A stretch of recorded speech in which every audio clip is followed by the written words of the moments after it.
देखो भाई, अभी है ना मिडिल ईस्ट में वॉर चल रहा है, तो अमेरिका और इजराइल दोनों मिलकर के अटैक कर रहे हैं ईरान पे। लेकिन ईरान जो है उसको पता है कि मैं डायरेक्टली अमेरिका से नहीं लड़ सकता, नहीं भिड़ सकता, क्योंकि वो एक ऐसा हो जाएगा ईगल और एक बर्ड की वॉर हो जाएगी। तो ये ईरान क्या कर रहा है, ये गल्फ कंट्रीज़ पे अटैक कर रहा है। Gulf countries like UAE, Oman, Qatar, Saudi, और इन कंट्रीज़ के अंदर भी ये मेनली टारगेट कर रहा है ऑयल रिजर्वर को, शिपिंग रूट को, इनके ऑयल रिफाइनरीज को, इवन डीसैलिनेशन प्लांट को। डीसैलिनेशन प्लांट क्या होता है कि भैया वहाँ पे जो है ना पानी का क्राइसिस है गल्फ कंट्री में, तो वो लोग पानी, जो समुद्र का पानी होता है खारा, उससे नमक को हटा करके अपने पीने लायक बनाते हैं और उसको यूज़ करते हैं। तो यहाँ पे सीधा सीधा इन सब पे इम्पैक्ट होगा। यहाँ पे इसके कारण क्या होगा, वहाँ की लाइफ भी इम्पैक्ट होगी सीधे सीधे।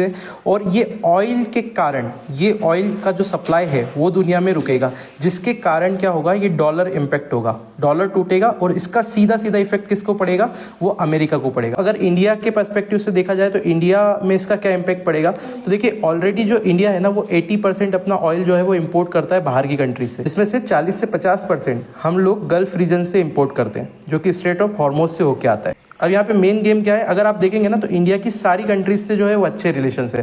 जैसे अमेरिका हो गया, रशिया हो गया, चाइना से हमारा थोड़ा चलता रहता है, लेकिन इवन ईरान से भी हमारे अच्छे रिलेशन है। तो आपने ये भी देखा होगा, इवन ईरान ने भी हमारे जो ऑयल सप्लाई है उसको वापस से रिज्यूम करने की बात करी है। और अगर ये नहीं भी होता है ना, तो ईरान ने जो है वो फ्री पास दे रखा है रशिया और चाइना को। तो यहाँ से जो स्ट्रेट ऑफ हॉर्मोज है वहाँ से जो है रशिया जा सकता है, ऑयल चाइना जा रहा है, और रशिया से हम ऑयल इंपोर्ट कर सकते हैं, इसमें कोई दिक्कत नहीं है। तो हमारा ऑयल जो है वो रशिया से और दूसरी कंट्रीज से आ जाएगा। और अगर देखा जाए ना तो इंडिया जो है ब्रिक्स कंट्रीज़ को लेकर भी बहुत एक्टिव है। ये ब्राज़ील, रशिया, इंडिया, चाइना और साउथ अफ्रीका का अलायंस है।